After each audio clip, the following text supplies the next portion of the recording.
I could still let her comfort me then. A second deleted scene from the cutting room floor. Dear readers, while I'm on vacation, I'm sharing several of my favorite deleted scenes from my 2021 memoir, The Burning Light of Two Stars.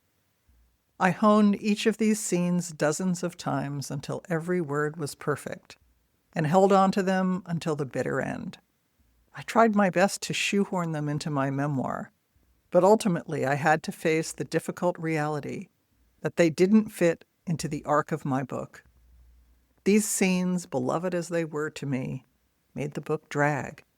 Sad as I was to cut them, they had to go. The second deleted scene is another favorite I couldn't justify including, a story that's lived in me for decades. I've retold and rewritten it dozens of times, starting when I was 16, and published it in my high school literary magazine. Interestingly, a few of the original lines first penned when I was a teenager made it all the way into this final version. This was certainly a memorable moment in my life, but it wasn't critical to the trajectory of my relationship with my mother or my memoir, and so I cut it. The lake. The summer I turned 10, our family took a camping trip across the country. We left New Jersey as soon as school let out in our white Dodge Dart and camped all the way to California and back. As soon as we pulled into a new town, my father picked up the local newspaper to learn about nearby events. We asked locals about the best swimming holes. Paul, 14 and eager to connect with his peers, put up wishful notes on bulletin boards at every campground. Any teenagers want to hang out? Come to campsite number 42. That summer, we visited Mesa Verde, Grand Canyon, Rocky Mountain National Park, Yosemite, and Yellowstone. Paul got to live out his ultimate fantasy, surfing in Redondo Beach. I spent my 10th birthday in San Francisco, and 2 weeks later scrambled after a lamb at a 10 and under rodeo in Jackson, Wyoming. We toured a meatpacking plant in Minnesota, and Mom grossed us out by eating the cold cuts they served at the end of the tour. All summer long, temperatures soared into the 90s. My parents chain smoked and we drove with the windows down, thighs plastered to sticky seats. An imaginary line bisected the back of the car. There were no seatbelts to keep us in place. Paul had his side and I had mine. Woe be to me if so much as a finger strayed into his territory.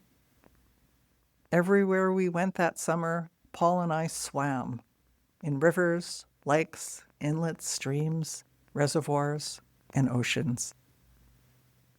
At the end of week 1, we pulled into the Land Between the Lanes National Recreation Area on the border of Kentucky and Tennessee. After we set up camp and gathered kindling, Paul and I ran down to the lake. I practiced my butterfly and my backstroke. We raced and dove and dunked each other. Suddenly, there was a shout from down the beach. The lifeguard stood on a stump, yelling for everyone to come. We ran, dripping, and gathered into a silent crowd. 2 boys, aged 5 and 8, had been out on rafts. They drifted out too far, and the younger boy had fallen in. He hadn't come back up. The lifeguard took stock of us, a random group of strangers. We're going to form a human chain and drag the lake. We're going to walk across the lake until we find him. He gestured to a place midway up his chest. This is how tall you have to be. Well, that's how tall I was. We joined hands and entered the water. We walked slowly, cautiously. None of us wanted to be the one to find him. The water got deeper and deeper. I stood on tiptoe, but finally I could no longer reach the bottom. I took in a mouthful of water and had to drop out of line. I ran around to the other side of the lake, and there, was the family. The mother was sobbing, the father pacing. The older boy sat in the doorway of the tent, shivering in a wet suit, staring at the lake. Folks from nearby campsites fanned out in a silent arc. The sun was beating down. The line of water walkers came closer and closer to us. The man next to Paul motioned below him. The lifeguard dove down, and when he came up, he carried a small, wet bundle in his arms. He set the limp body on the beach and started artificial respiration. 20 minutes had passed since the boy had fallen into the lake. His skin looked pasty and gray. His eyes were open. Small insects climbed up his chest and neck. The boy's father screamed at his older son, "It's your fault! You did it! You killed him!" The lifeguard kept trying, but it was too late. He stepped back and left the boy alone, lying on the beach, breaded with sand. The bugs crawled into his eyes and nose and mouth. No one brushed them away. I looked at the boy, and then I looked at the lake. That's when Mom's arms surrounded me. Her fierce voice whispered, "Thank God it wasn't you." And I melted into her embrace. I could still let her comfort me then.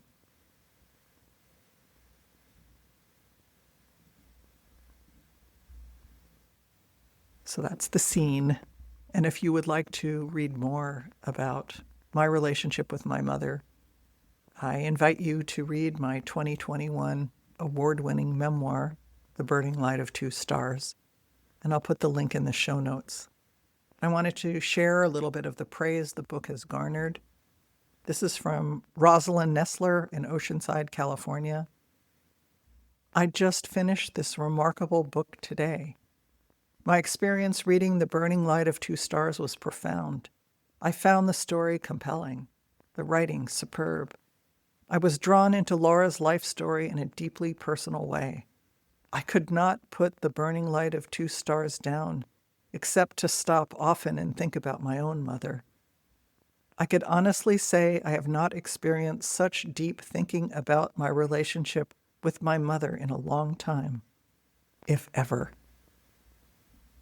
And this is Etiel Herring, Santa Cruz, California. "Laura's book is a stunning achievement.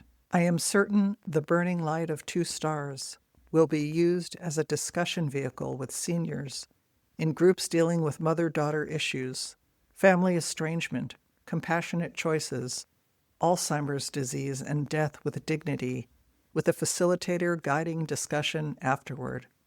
Laura Davis has made a major contribution to the literature of aging, death, and dying." And this from Betsy Graciano Fassbinder, therapist and author of Filling Her Shoes and Fire and Water.